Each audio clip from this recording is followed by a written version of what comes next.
Um minuto de silêncio.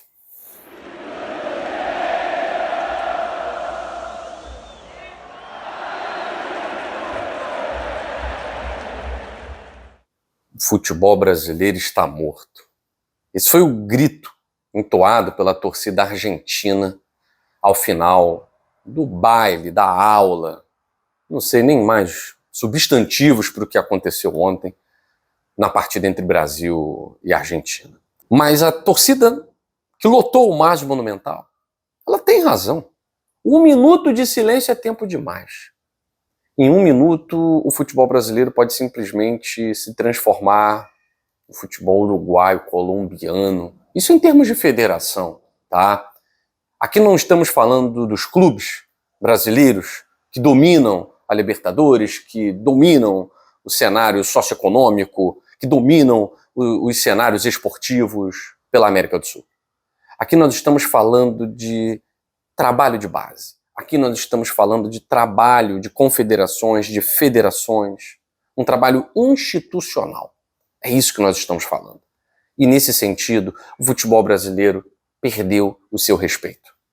Nesse sentido, por mais que das últimas 5, 6, 7 mil Libertadores, as equipes brasileiras estejam lá ganhando, conquistando, para o mundo, a Argentina dá aula para o Brasil.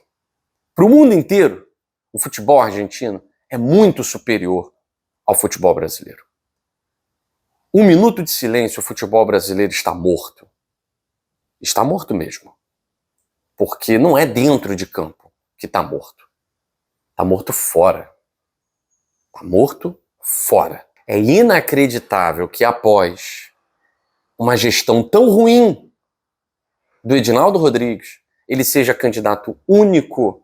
E é claro, todas as federações bateram palmas para ele. Afinal de contas, nem receberam. O único que poderia ter uma voz dissonante, Ronaldo Nazário, Ronaldo Fenômeno, teve que retirar sua candidatura, já que não foi recebido por mais de 20 federações.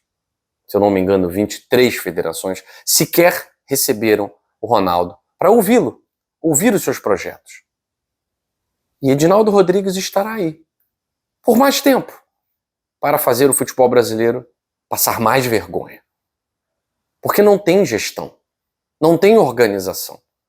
O que tem é uma confederação coronelista que dá cala-boca para federações deixarem tudo do jeito que está. O calendário é um horror, as bases só servem para encher o bolso dos clubes, não há nenhum trabalho de base interessante na seleção. O que faz o futebol brasileiro sobreviver é a gestão profissional dos clubes. A CBF é um desastre anunciado. E o que faz com que a Argentina simplesmente ensine futebol para o Brasil? Um time pentacampeão do mundo tem que ter aulas. E conta com a boa vontade dos hermanos para não levar um outro 7-1. Afinal de contas, a Argentina tirou o pé. No segundo tempo, a Argentina andou em campo. A Argentina tirou todo mundo. A Argentina fez rodízio. A Argentina colocou sub-20. E mesmo assim, não teve qualquer dificuldade para vencer. Não adianta ter Rafinha do Barcelona. Não adianta ter Vinícius Júnior do Real Madrid, Rodrigo do Real Madrid. Isso não adianta nada.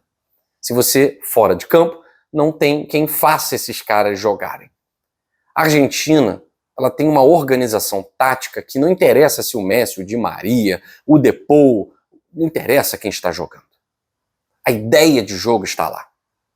E essa ideia de jogo do futebol brasileiro morreu.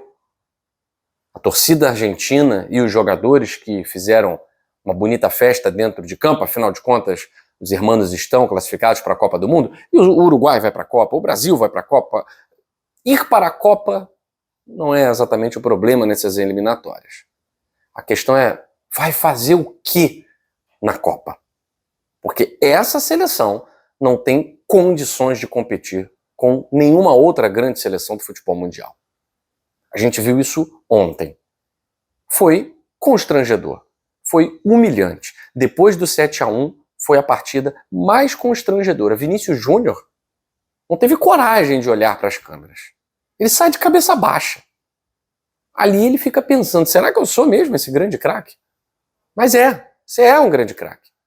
A questão é que Dorival Júnior, Fernando Diniz, Ramon Menezes, Tite, Dunga, Mano Menezes, qualquer outro treinador brasileiro, o estagiário Felipe Luiz, que daqui a pouco vai surgir na imprensa, né? Bota o Felipe Luiz, um cara que tem nem um ano como treinador. Esse é o futebol brasileiro, que clama por alguém que não sabe absolutamente nada, que clama por alguém que não ganhou nada de importante. A Copa do Brasil, o Tite jogou a Copa do Brasil até as semifinais. Ele pegou o Flamengo nas semifinais contra um Corinthians morto e contra um Atlético Mineiro que é freguês. O Tite seria campeão da Copa do Brasil. Qualquer outro treinador seria campeão da Copa do Brasil. Não tem mérito nenhum do Felipe Luiz. Ele pegou o trabalho, simplesmente tirou pouquíssimos erros ali e não mudou nada assim grandiosamente, porque o Flamengo passou longe de ganhar, por exemplo, um Campeonato Brasileiro. O Felipe Luiz teve algumas rodadas para fazer o Flamengo chegar e não chegou. E ganhar Campeonato Carioca não é parâmetro para nada. Mas ultimamente tem sido. Para convocar o Wesley, para convocar Léo Ortiz, dois jogadores que só fizeram besteiras no jogo de ontem. O Wesley tremia quando a bola chegava no pé dele. O Léo Ortiz errou absolutamente tudo. Ele viu o Julián Álvares se aproximando, ele errava. Ele dava a bola no pé do Julián Álvares. São jogadores que não têm qualquer cacife para jogar numa seleção brasileira. Mas a imprensa clubista tá lá, convoca. O empresário clubista vai lá e convoca. Só quem não convoca é o Dorival Júnior, que não tem cacife, que não tem capacidade para mudar o atual cenário de seleção brasileira. 1 minuto de silêncio. O futebol brasileiro está morto. Qual é a única forma de tirarmos o futebol brasileiro da UTI?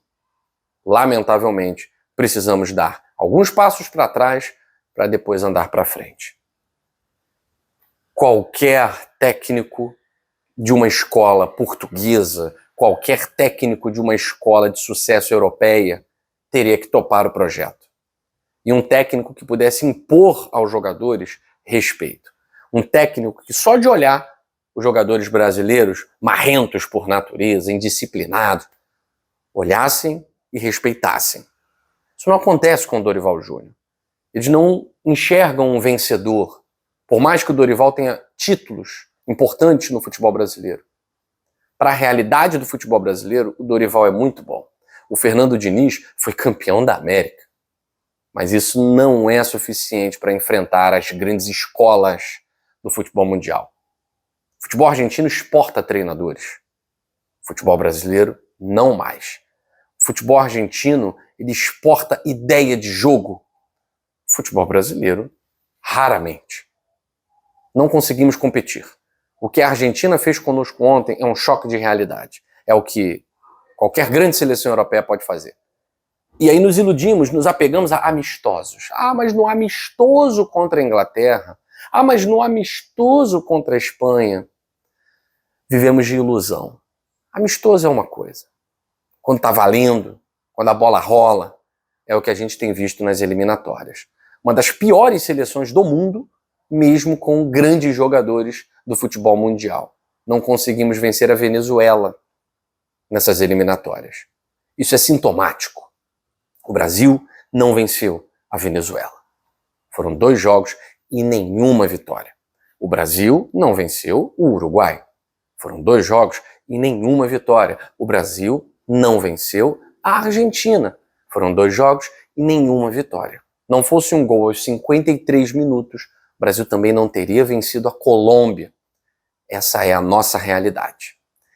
Essa é a herança deixada, não pelo Edinaldo Rodrigues, mas por todos eles. José Maria Marim, Marco Polo Del Nero, Ricardo Teixeira, mas Edinaldo Rodrigues consegue algo que nenhum deles conseguiu. Potencializar apenas o que temos de ruim. Porque antes ainda havia coisas boas para ressaltar. A gente olha para a seleção brasileira e a gente pensa, o Tite era um gênio. Como o Tite fazia esse time sobrar nas eliminatórias. Impressionante. E não tinha um Vinícius Júnior. E não tinha um Rodrigo. E não tinha muitas vezes um Rafinha. Como o trabalho de gestão é péssimo. Vamos para a Copa? Certamente. Muito mais pela fragilidade das equipes da América do Sul e pelo altíssimo número de vagas, 7 para 10 seleções. É impossível ficar atrás de Peru, Bolívia, é impossível. Chile, porque se fosse possível, nós estaríamos lá. Lamentável. 1 minuto de silêncio. O futebol brasileiro está morto.